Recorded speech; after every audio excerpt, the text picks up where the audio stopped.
The second reading debate is adjourned and the bill is referred to the House Committee. 及生態 Secretary for Environment and Ecology. President, I move the second reading of the Promotion of Recycling and Proper Disposal of Products Miscellaneous Amendments Bill 2025. The Producer Responsibility Scheme (PRS) is a key policy tool in the waste management strategy in Hong Kong, enshrining the principle of polluter pays and the element of eco-responsibility. The PRS concept requires manufacturers, importers, wholesalers, retailers, and consumers to share the responsibility for the collection, recycling, treatment, and disposal of end-of-life products with a view to avoiding and reducing the environmental impacts caused by such products at the post-consumer stage and enhancing both the quality and quantity of recyclables more effectively. The Product Eco-Responsibility Ordinance, or PERO for short, was passed by the Legislative Council in July 2008, Cap 603, providing the PRS with a legal basis. The government has fully implemented the PRS for 3 types of products, including plastic shopping bags, waste electrical and electronic equipment, and glass beverage containers. The Waste Disposal Ordinance Cap 354, or WDO for short, was enacted in 1980. The PERO, other legislation related to environmental protection, and the WDO provide a comprehensive framework for managing waste from the point of generation to the point of final disposal. The intention is to dispose of waste in an environmentally acceptable manner. Licensing control and import or export control will be introduced to ensure that the disposal, import, and export of regulated waste meet legal requirements and would be turned into resources after it is properly processed. The implementation details of the 3 PRS mentioned above were provided for in the PERO. The WDO was appropriately amended to regulate the disposal of end-of-life products. In view of the many common elements among the PRS, the 2024 Policy Address announced that the government would table the amendment bill of the PERO to the Council for scrutiny. It aims to establish a common legislative framework that applies to various products for PRS and expand the PRS to cover other products gradually. The common legislative framework proposed under the amendment bill provides a principal legislation for subsidiary legislation of PRS that will be formulated in the future. The principal legislation provides for the basic operation mechanism for various PRS, responsibilities of stakeholders, and corresponding regulatory measures.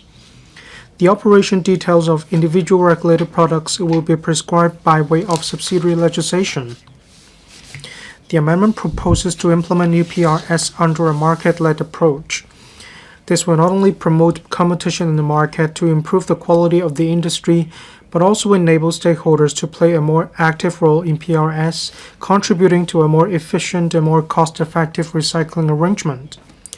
The government will not impose levy or directly engage service providers to collect and recycle regulated product waste under usual circumstances. Rather, we will set recovery targets for individual regulated product waste, and stakeholders such as manufacturers, importers, suppliers, retailers, collectors, and recyclers will have the flexibility to fulfill the relevant legal obligations, if any, on their own or by engaging a service provider in the market to do so. We will also make minor amendments to some provisions through the amendment bill to enable the Director of Environmental Protection to specify digital payment methods as a payment option in the form of the notices under the plastic shopping bag charging scheme. This is in line with the government's target of turning all government services online.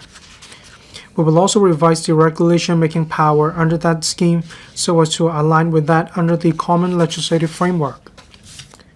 To tie in with the common legislative framework, we will make further amendments to the WDO and its subsidiary legislation, including 1.